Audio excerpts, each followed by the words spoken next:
Meus queridos amigos, eu vou falar de um tema muito interessante, que é o tema do silêncio. Eu li um livro chamado As Exigências do Silêncio, de Anselmo Brum, já faz alguns anos, e esse livro mexeu muito com a minha vida, tanto no aspecto pessoal, como também no aspecto espiritual e também no aspecto social.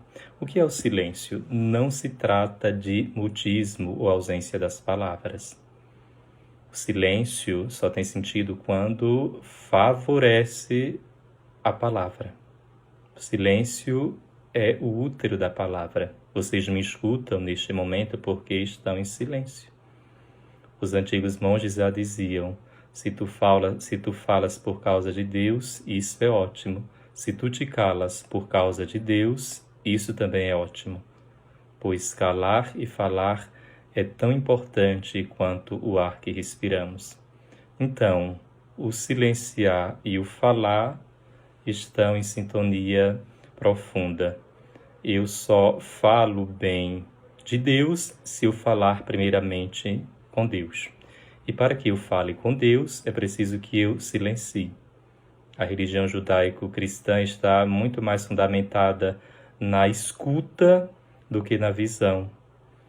No capítulo 6 do livro do Deuteronômio, isso está muito bem claro quando o autor sagrado diz: escuta, Israel, o Senhor teu Deus. Um texto tão caro para os judeus, conhecido como Shema, e também para nós. Jesus até vai resgatar: escuta, Israel, o Senhor teu Deus. Então sabemos, que a fé está muito mais fundamentada na escuta do que na visão. São Paulo já dizia que a fé vem pelo ouvido. E a própria anatomia humana já demonstra que nós temos duas orelhas e uma boca. E devemos falar uma vez, escutar duas vezes. Porque falar é prata e escutar é ouro. Então, o silêncio evita os pecados cometidos pela língua, já diziam os antigos. No livro dos Provérbios há uma frase muito importante: no muito falar não faltará o pecado. Os monges tiveram experiências extremamente negativas no muito falar. Se nós formos avaliar também, Nós, quando usamos demasiadamente a língua, que não tem ossos, mas quebra ossos, nos dispersamos. E os antigos monges já diziam que há 4 perigos do falar. O primeiro perigo é a curiosidade. Então, a pessoa que fala demais, ela quer informações. Ela quer obter notícias. Por isso que o curioso, ele se distrai de si mesmo. O curioso é vazio. O curioso é uma pessoa superficial. Não tem raízes, não tem profundezas.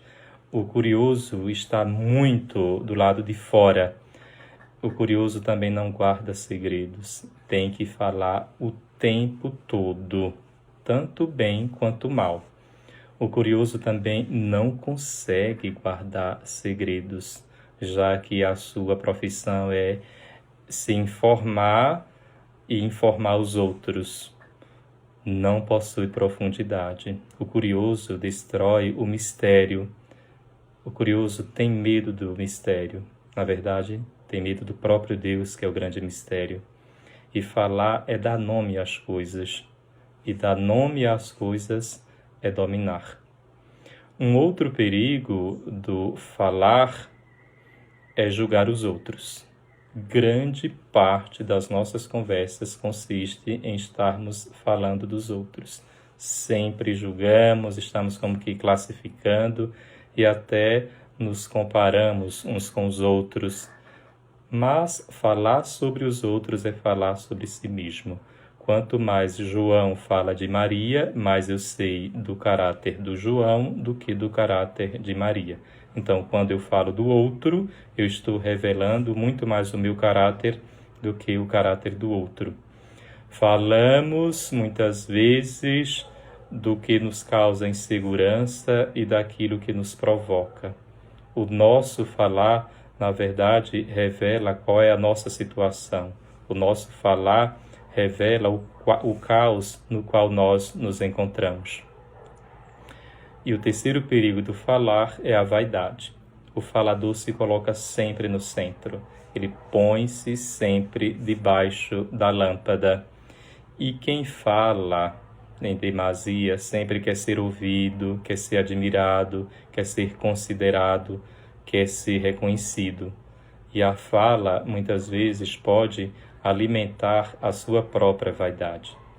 O quarto perigo do muito falar é negligenciar a vigilância interior. Como a pessoa que fala demais não tem raízes nem vida interior profunda, fica só na superfície, então, no falar, eu sempre me afasto do meu centro. Aí, por isso que eu me desconcentro, né? Me distraio, eu saio do meu próprio centro. Devemos encarar o encontro como se fosse, ou melhor, devemos considerar o silêncio como se fosse um auto-encontro. O silêncio é uma forma de eu me encontrar comigo mesmo. Só que o tempo todo nós estamos fugindo de nós mesmos. E no mundo hoje marcado justamente pela cibernética, pela tecnologia, nós estamos o tempo inteiro nessa fuga. Não gostamos de estar sós. E quando estamos, pegamos um celular, ligamos a televisão, ficamos no WhatsApp, em redes sociais, ocupamos-nos de alguma coisa, porque nós estamos como que nos evitando. O silêncio não é apenas deixar de falar. O silenciar me permite desistir das possibilidades de fuga e me suportar assim como eu sou. E uma das coisas mais difíceis é justamente eu silenciar e me suportar como eu sou. E no silêncio eu me forço a permanecer comigo mesmo. No silêncio, no início, nada é agradável, porque esse silêncio é sonoro, é altissonante. No silêncio aparecem ideias, aparecem emoções reprimidas, estados de ânimos de todos os tipos, surgem palavras e emoções que foram suprimidas, e é o silêncio que faz com que todo esse material venha à tona. E deveríamos, neste momento, em vez de fugirmos, enfrentarmos e trabalharmos e elaborarmos essas emoções. O silêncio, na verdade, como eu falava, revela o meu caos interior, tanto dos meus pensamentos como também dos meus sentimentos. Esse silêncio, ele me impossibilita descobrir a minha situação. Por isso que o silêncio do qual nós estamos falando faz com que eu entre em contato com a minha realidade. Nós poderíamos até fazer uma análise, né, sobre o sucesso tanto da droga. Por que muitas pessoas estão no mundo das drogas? Porque elas não suportam estar consigo mesmas. Elas querem novidades. E a droga possibilita essa fuga da própria realidade, do seu autoencontro, para que cada um ali se evada, se fuja de si cada vez mais. E sabemos, né, que a droga vai dar uma paz em determinado momento, mas depois o estado natural do ser humano vai voltar. Por isso que é necessário que nós entremos em contato com essa nossa verdade no cotidiano da nossa vida. Para muitos, guardar o silêncio é tão desagradável e angustiante que alguns não conseguem suportar. E muitas vezes tem que falar. E é interessante também a fala, né? A fala clareia a confusão interior, mas para que eu possa falar, eu preciso antes entrar em contato com a minha desordem através do silêncio. Aí se faz necessário a procura de um diretor espiritual, porque a confidência também é um remédio, o silêncio também é remédio. O silêncio não necessariamente é uma repressão. O silêncio vai possuir uma função terapêutica, distancia da excitação e da raiva. O silêncio permite analisar a raiva. Por exemplo, quando alguém me ofende, eu preciso silenciar, entrar dentro de mim, me perguntar por que aquilo está fazendo com que eu me desoriente. Eu preciso entrar em contato com a minha própria história. O silêncio permite se o rancor se fundamenta no comportamento do outro ou em mim mesmo. O rancor não seria uma expansão exagerada do próprio eu? Essa é a grande pergunta. No falar, todas as emoções não elaboradas podem vir à tona. Na verdade, o silêncio não reprime as emoções e agressões, mas as domestica. No falar, as emoções são remexidas. No calar, elas se assentam. Não se trata de engolir a raiva, mas de elaborar. Depois do silêncio, posso falar com o outro com mais objetividade e menos emotividade. Para os monges, o essencial no silêncio é deixar de julgar. Ocupamos-nos com os outros, comparamos-nos com os outros. Para nos sairmos bem nessas comparações, muitas vezes o que é que acontece? Diminuímos o outro. Nossa razão julgadora fala ininterruptamente de nós. Como dizia Nosso Senhor no Evangelho, olhamos o cisco no olho do irmão e não enxergamos a trave que está no nosso próprio olho. Quando estamos desocupados, em que pensamos? Essa é a grande pergunta. Os pensamentos que surgem sem controle revelam-nos quem somos.